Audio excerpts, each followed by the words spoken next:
కక్షపూరితంగా ఇక్కడ స్థానిక కాంగ్రెస్ పార్టీ ఎమ్మెల్సీ గారు జీవన్ రెడ్డి గారు మరి అధికార బదిలీ జరిగినటువంటి వెనువెంటనే కక్షపూరితంగా కేసు పెట్టి వారిని అరెస్ట్ చేసి జైల్లో ఉంచడం జరిగింది. 30 ఏండ్లలో జీవన్ రెడ్డి గారి హయాంలో ఎన్నడూ జరగనటువంటి అభివృద్ధి బీఆర్ఎస్ పార్టీ మా డాక్టర్ సంజయ్ అన్న గారు గెలిచిన తర్వాత, కొప్పుల ఈశ్వరన్న గారు మినిస్టర్ అయినాక, కేసీఆర్ గారు సీఎం అయినాక హబ్సీపూర్ గ్రామంలో అంత అభివృద్ధి మనం చేసుకోవడం జరిగింది. జరిగినటువంటి అభివృద్ధిని ఓర్వలేక మరి అధికారం మారిన వెంటనే మా సర్పంచ్ గారిని జైల్లో వేయడం అన్నది చాలా దారుణం. కక్షపూరితంగా ఇట్లా జీవన్ రెడ్డి గారు మా కార్యకర్తల పైన కేసులు పెట్టడాన్ని మేము చూస్తూ ఊరుకోం. చట్టపరంగా ఎదుర్కొంటాం, వీధులలో ఎదుర్కొంటాం, అన్ని రకాలుగా కూడా ఎదుర్కొంటాం.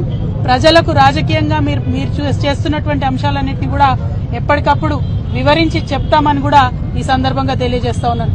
చాలా సీనియర్ నాయకులు జీవన్ రెడ్డి గారు కాంగ్రెస్ పార్టీ అధికారంలోకి రావాలే అన్నారు. మరి అంతకుముందు కాంగ్రెస్ పార్టీ అధికారంలో లేనప్పుడు, బీఆర్ఎస్ పార్టీ అధికారంలో ఉన్నప్పుడు ఫ్రెండ్లీ పోలీసింగ్ పేరుతోని ప్రజలను పువ్వుల్లో పెట్టుకొని చూసుకోవడం జరిగింది. ఏ పార్టీ కార్యకర్తలైనా వారి మీద రాజకీయ పరంగా మేము పోరాటం చేసినాం తప్పితే చట్టాన్ని వాడుకొని, పోలీసులను వాడుకొని ఇట్లా ఎప్పుడు కక్ష తీర్చుకోలేదు.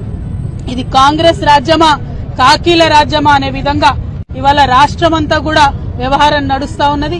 ప్రతి నియోజకవర్గంలో ప్రతి చోట కూడా ఇటువంటి వైఖరినే కాంగ్రెస్ పార్టీ ప్రదర్శిస్తా ఉన్నది. కాకపోతే జీవన్ రెడ్డి గారికి మేము హితవు చెప్తా ఉన్నాం, ఇటువంటి వైఖరి ఎక్కువ రోజులు నిలబడదు, ప్రజలు తిరగబడతారు. ఇప్పుడు మీరు వాగ్దానం చేసినటువంటి అమలు చేసేటటువంటి ప్రయత్నం చేయండి. మీరు అలవి కాని వాగ్దానాలు చేసి అధికారంలోకి వచ్చినారు, వాటిని అమలు చేయండి, ప్రజల కోసం పనిచేయండి. కానీ ఇతర పార్టీ నాయకులు, కార్యకర్తల మీద కక్షపూరితంగా వ్యవహారం చేస్తే ప్రజలే దాన్ని తిప్పికొడతారు. తెలంగాణ ప్రజలందరికీ కూడా వినమ్రంగా మేము విజ్ఞప్తి చేస్తా ఉన్నాం.